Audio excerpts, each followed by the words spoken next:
Hello everyone and welcome back. It's your buddy Isaac, and yes, this is video playing from a other video, but I remembered that I promised you guys that I was going to do a storytime video talking about how I left the Jehovah's Witnesses. Problem with this is literally there's not really anything to talk about. Essentially me leaving was pretty much just me leaving my parents' house, leaving the trailer that I was living in next door to them, and just never going back to the Kingdom Hall, which is essentially the Jehovah's Witness version of church.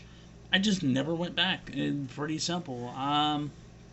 There are a lot of people who have a lot worse than I do.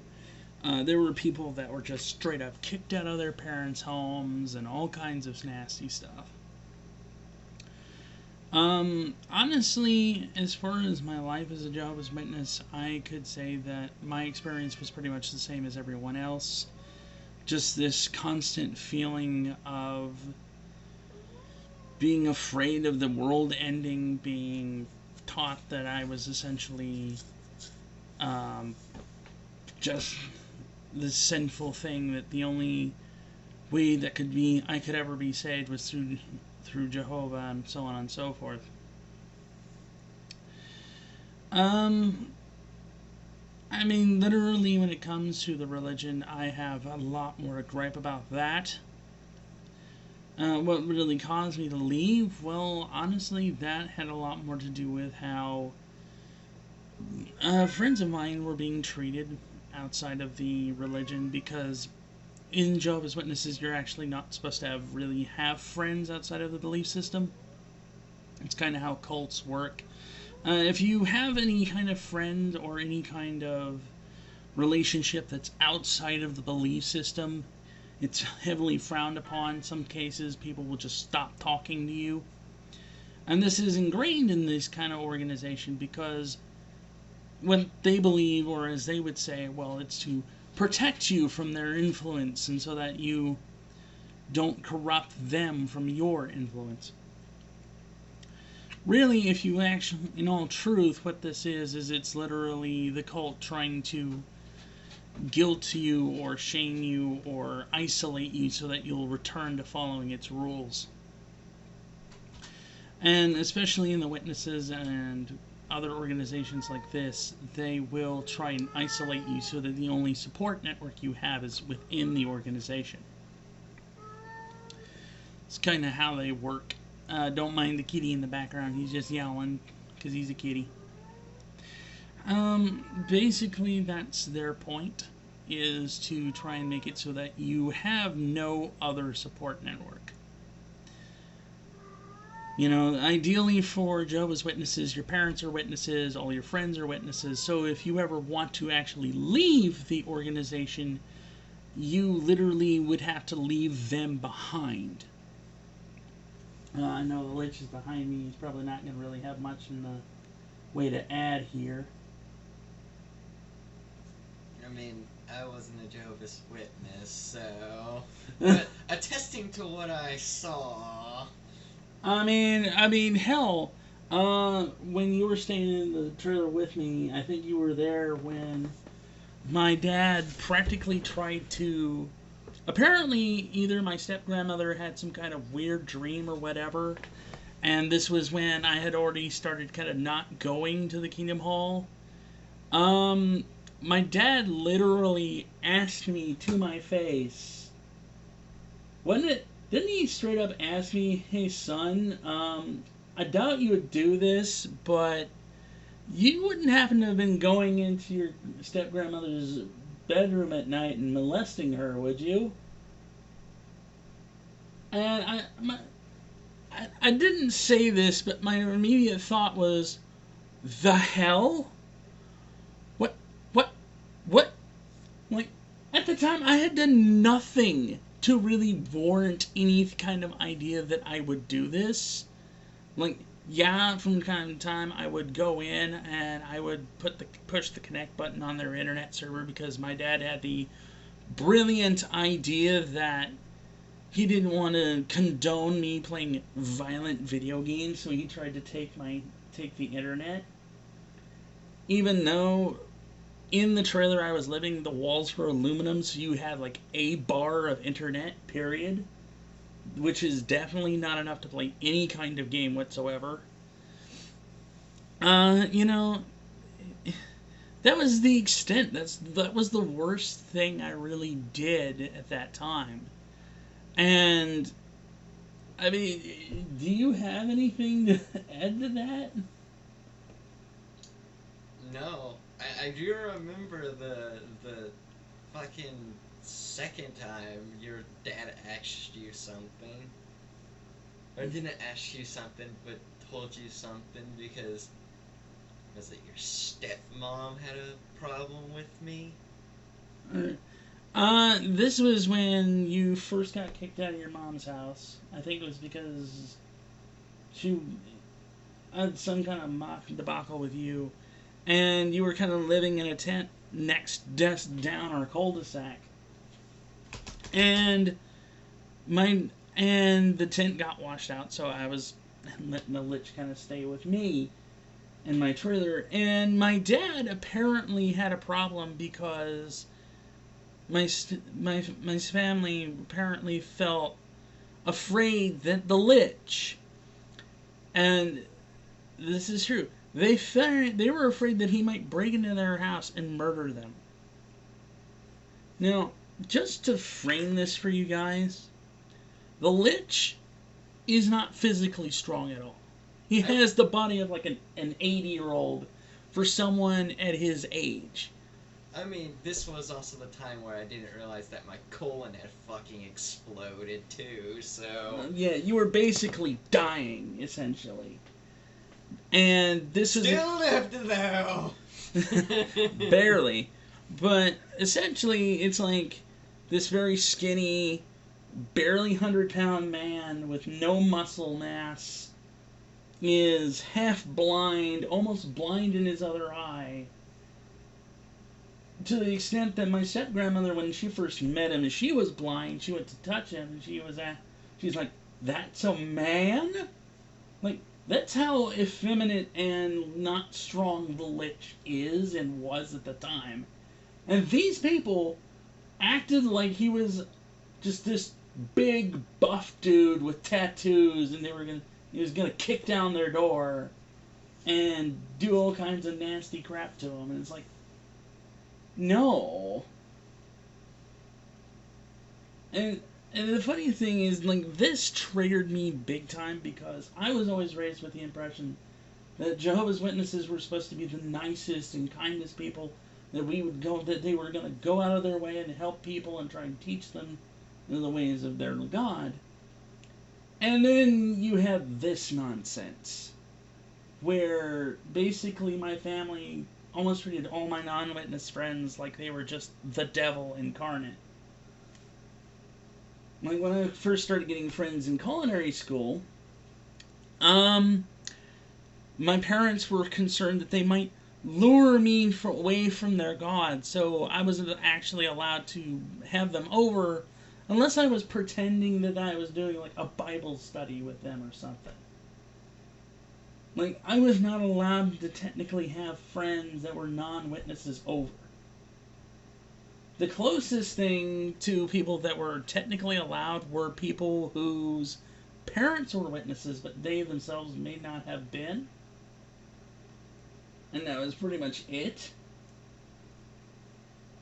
But it also didn't help that my stepmother had the habit of, like, I believe my dad once told me that my stepmother supposedly saw demons dancing around my trailer. Yes, this is apparently something that she said she saw. Now, I was not doing anything remotely with the occult at the time. I had nothing to do with any of that. And they were already basically saying that because I had just not been going to the meetings, which is basically, again, Jehovah's Witness Church. And they basically were like, it was almost like they were acting like I was just becoming the most vile thing, I guess. I don't know how to really describe it. I mean, would you? Uh, it's between that line of assholism and what the fuck is wrong with you? Yeah, I mean, they really haven't done this kind of stuff since I kind of moved into my apartment. I mean, granted, my dad actually paid for me to be able to move into my apartment. The only thing I had to do, the only stipulation was I actually had to give him my trailer, which was fine. Um, so they're not entirely bad. It's just when you constantly have similar stuff like that going on, it's really, really hard to kind of justify remaining in a belief system, especially when it's being backed up by others in that organization. So you're kind of at the point of, okay, there's some level of insanity here that's not being resolved, and honestly, it kind of that literally is what pretty well led me away from it. Um, Now, my dad would actually try and blame the fact that my mother had died, and she was the one who kind of quasi converted me into the religion and got me to actually get baptized in it. And, you know, honestly, it didn't really have anything at all to do with her. It was literally just my stepmom and my dad's actions after that point. Just the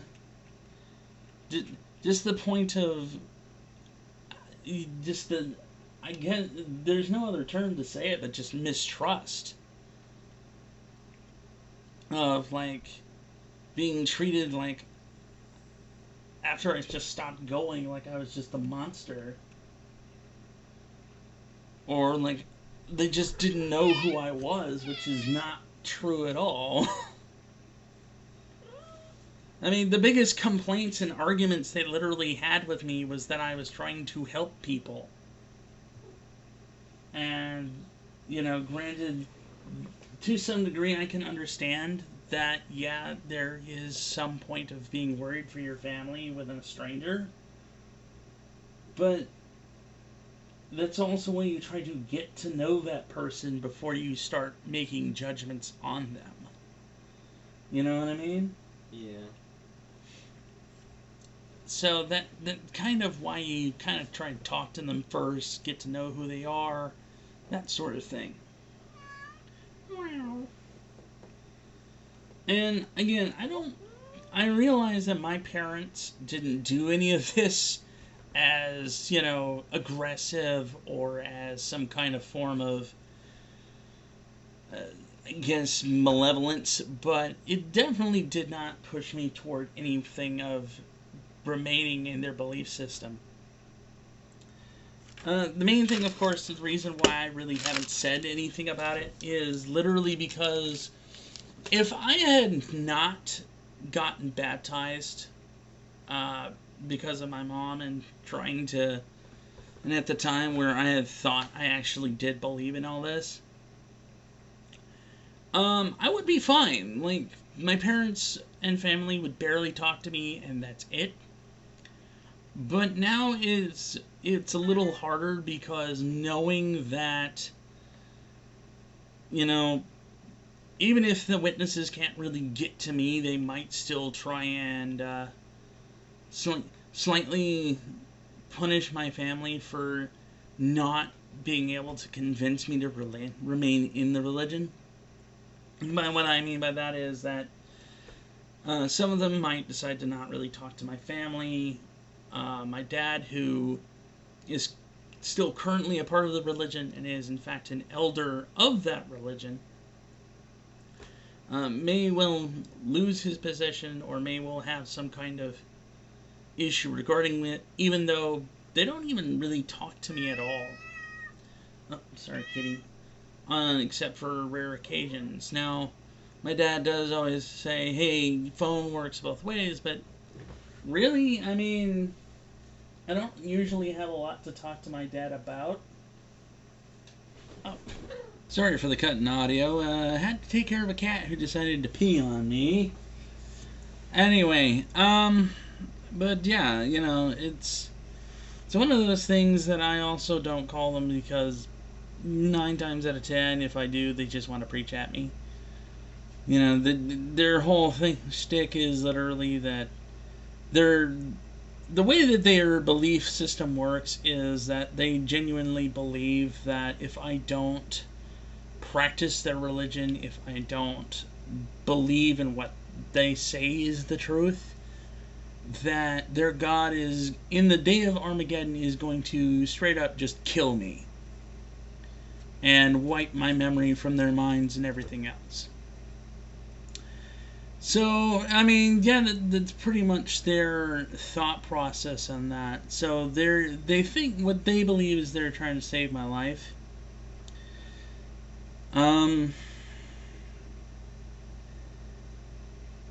And I can kind of respect that. And it is kind of hard for me to really say anything negative toward them. Toward the organization itself, I can say all kinds of negative things. I mean, I can too, knowing, you know, all the shit it does. Just to kind of bring a brief summary of it. Despite its claim that it's the most perfect religion in the world and that it's the most perfect and pure form of Christianity, some of the things that I've especially learned is that where they get their calculation of something happening in 1914, which they believe that Jesus came down. Their modern belief, I should say, is that Jesus came down in 1914 to judge all of humanity. Their original belief, the belief created by Charles Taze Russell, the guy who founded them, was that the world was going to end in 1914. That was when Armageddon was going to happen, and that the world was going to end. It was one of those things where it was founded in the early 20th century, and at that time it was pretty normal, believe it or not, for there to be a death cults, basically. End of the world cults where people believed that the end times were near. But the way that he came to this conclusion is he used a set of numbers or a set of math from a group known as the Millerites, because he himself was a Millerite. And that's how they kind of came up with the idea, is that, you know, they use specific numbers and math to try and say that this is going to be the end of the world. Basically, he did exactly what Harold Camping did in 2011, wasn't it? I think so, yeah. And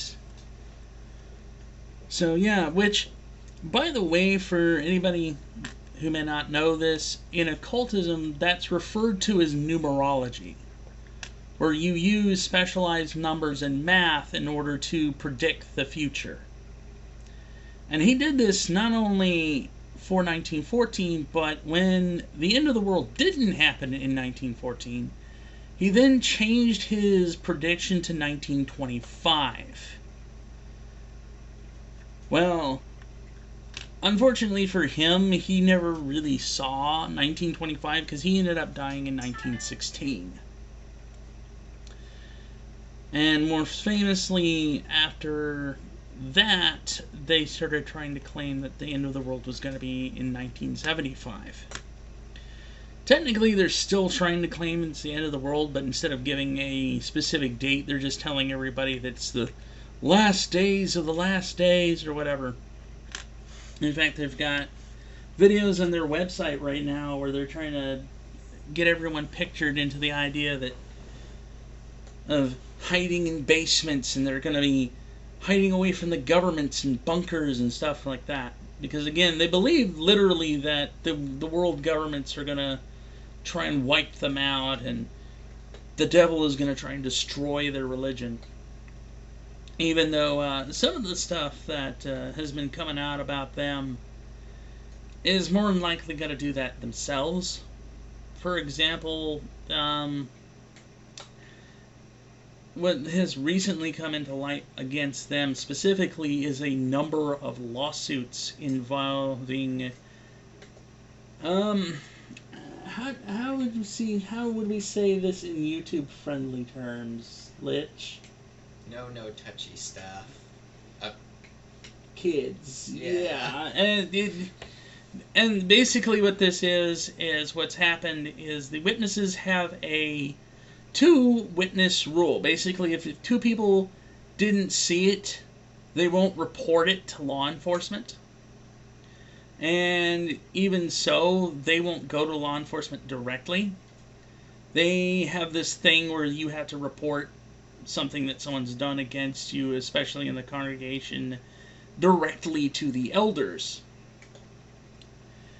And what this has done is this has actually made kind of a safe haven for no touching of children.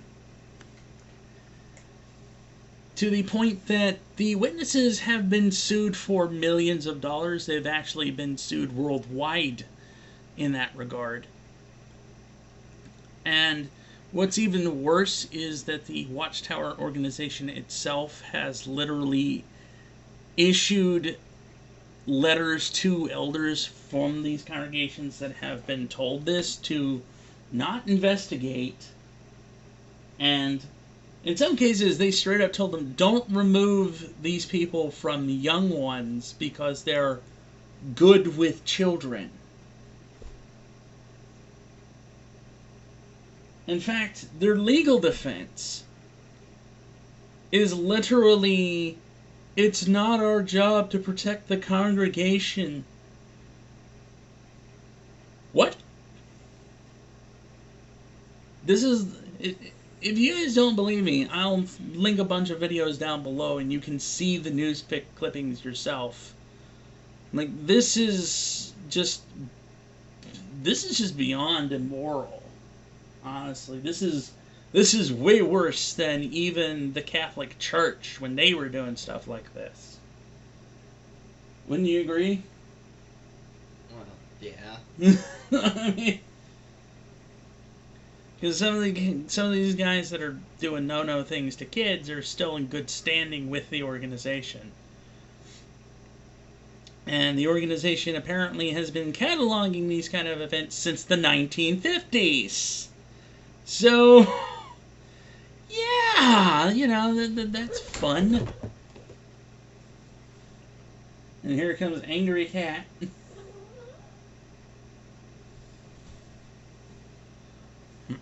Because he's not happy that he's not the center of attention. But, yeah, so, I mean, literally, it still kind of boggles me to this day, kind of thinking about that, and kind of realizing just, wow.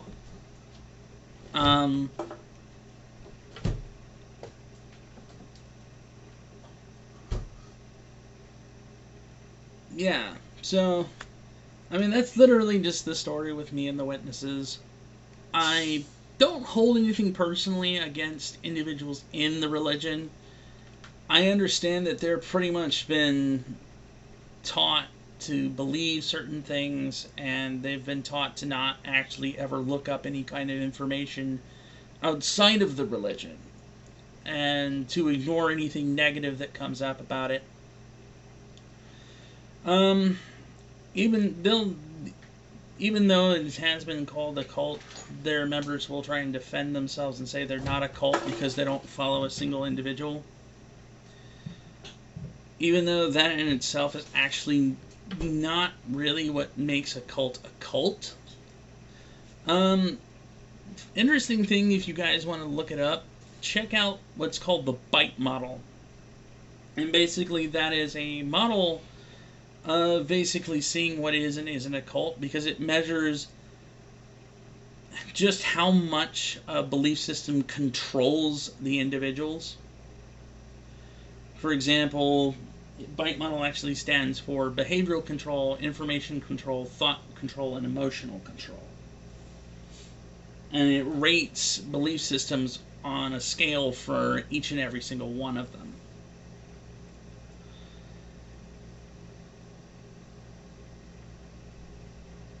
So, like I said, I don't, and again, like I said, I don't hold anything against the people who actually practice this religion. I do hold, however, some major things against the people in charge of this belief system, especially since they are evidently more than willing to put children in harm's way and destroy families in order to do so sometimes. So yeah, I have no compunctions with never going back to the religion. As far as me becoming pagan, well, that's more along the line of, you know, I always still believe in spirits and stuff like that, but considering that just doing just plain research of science and logic, I mean, you really can't believe in the Bible, so what do you got left, really? But, you know, I just have my own reasons in that one. So, but that's pretty much just me with the witnesses.